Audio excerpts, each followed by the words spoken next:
Big thank you to crypto exchange BITUNIX for sponsoring the video. Get your XRP by using the link in the description below.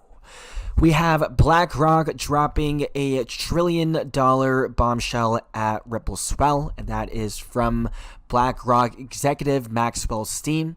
And he says the global financial system is ready for large-scale blockchain adoption, and that infrastructure from Ripple could soon move trillions on-chain, right? So we do have the green light from BlackRock of everything coming on-chain. We have BlackRock controlling a ton of assets, billions of dollars, all coming on top of the XRP ledger being facilitated by the RLUSD. And we even have NASDAQ CEO agreeing once regulation hits, institutions will flood in, and we could see crypto regulations coming in, Clarity Act coming in on POTUS desk as early before 2025 ends, right? So we do have just 2 months before the year ends. We do have MasterCard also responding to Ripple, announcing the MasterCard announcement, MasterCard using XRP Ledger, and they say excited for what's ahead. MasterCard excited to work with Ripple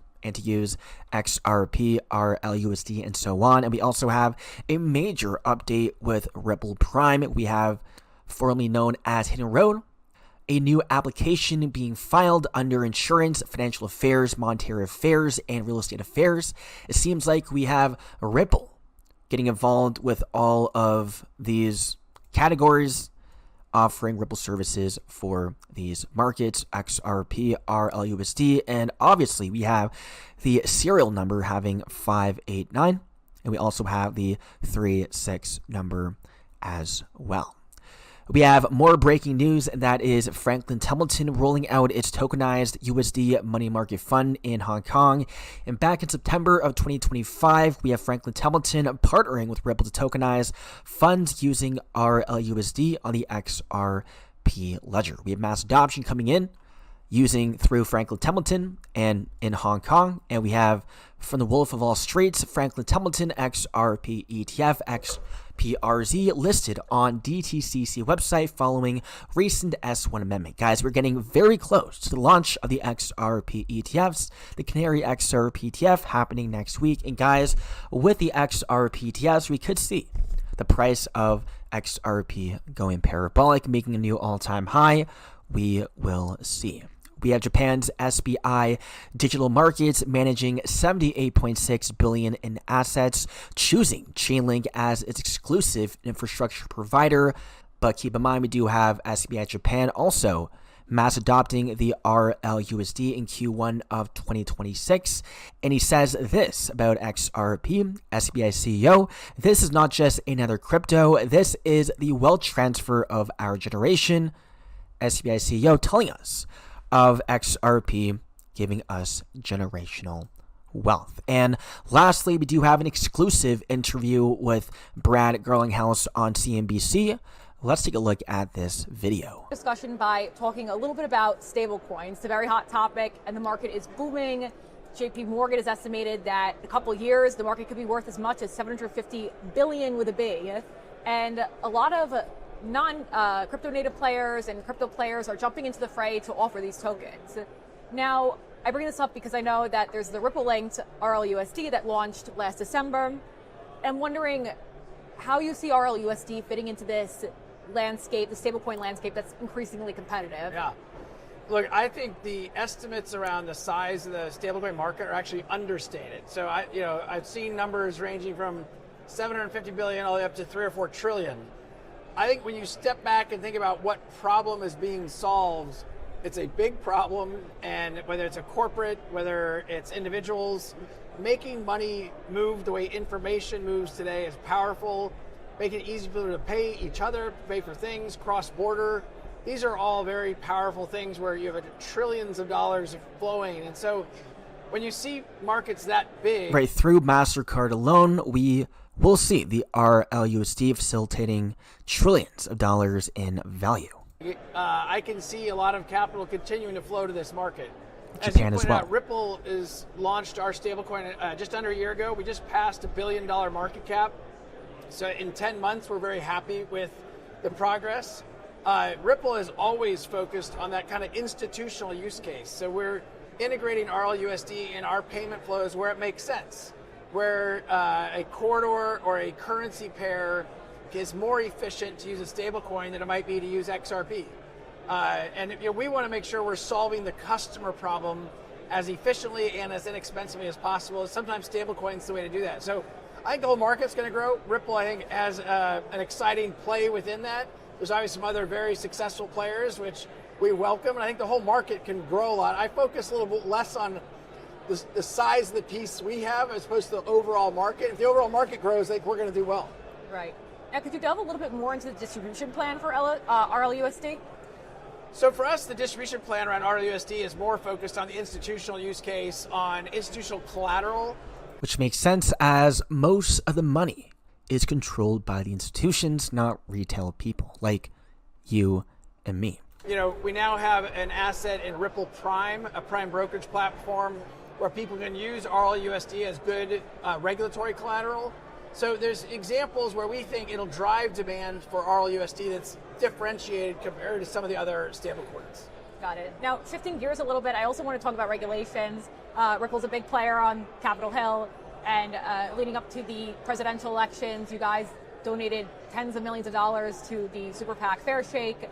And under President Donald Trump, you guys have been present on a lot of discussions on the Hill. So I'm kind of just wondering, based on what has already been achieved, the ratcheting back of regulations, the overhaul of the CFTC and the SEC, Ripple's case that was brought by the SEC being dropped, what else are you looking to achieve in the next couple of years, particularly in the lead up to the midterms? Yeah. Liz, I'll start just by saying it never made sense to me that this became a partisan issue. That somehow the Biden administration was very hostile towards crypto. It never really kind of made sense. We as a society in the United States should embrace new technologies that can actually put the United States at the forefront of innovation. Now, how those technologies are used is something we should talk about and make sure they're used appropriately. Ripple's always been a kind of compliance-first company, but you're very right. Ripple leaned into supporting Fair Shake, a super PAC, and Fair Shake supported candidates on both sides of the aisle who were pro-innovation and pro-crypto, because we feel like it's something the industry has been clamoring for. We want regulatory clarity. We want to make sure we are acting, but we've been asking for, give us clear rules of the road so that when we're doing things, we know we're doing them appropriately. Luckily, all of this is now over, and we just have 2 months again for the Clarity Act to come in, and then that is the official last green light for institutions, banks to go all into crypto. And the Biden administration and Gary Gensler and the SEC was kind of resisting that clarity, and I think now we're seeing a very constructive engagement with government, with both Dems and Republicans, to bring forward things like the Genius Act, which already passed, providing stablecoin clarity so you can see that market grow and see the United States lead in that market. What we still haven't yet seen, which hopefully as the government opens up again, we hope, the Clarity Act is something that's being discussed to provide the clarity around what is a digital asset, what's a security, what's a commodity, and that we hope that other assets have what XRP fought for in the courts to be declared not a security, but others in the industry don't have that clarity that XRP has. Donald Trump had also spoken, I think a few months at least ago, about creating some type of strategic crypto reserve and potentially even buying cryptocurrencies, including XRP. Have there been any discussions on that subject in the past couple of weeks, months? Has it been revisited? It seems like the issue was kind of dropped, and then there hasn't really been much news there. I haven't heard anything new about that.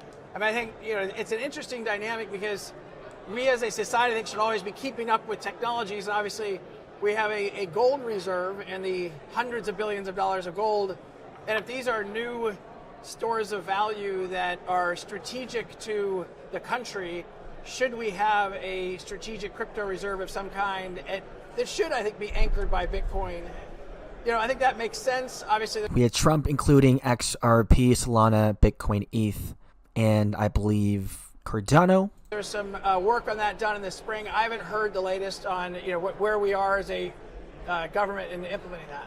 Now, shifting gears again, because it's been such a big year for Ripple, I would love to talk about the acquisitions. You guys have done about $4 billion worth of acquisitions so far. You had the Hidden Road one that was worth $1.2 billion for the prime brokerage.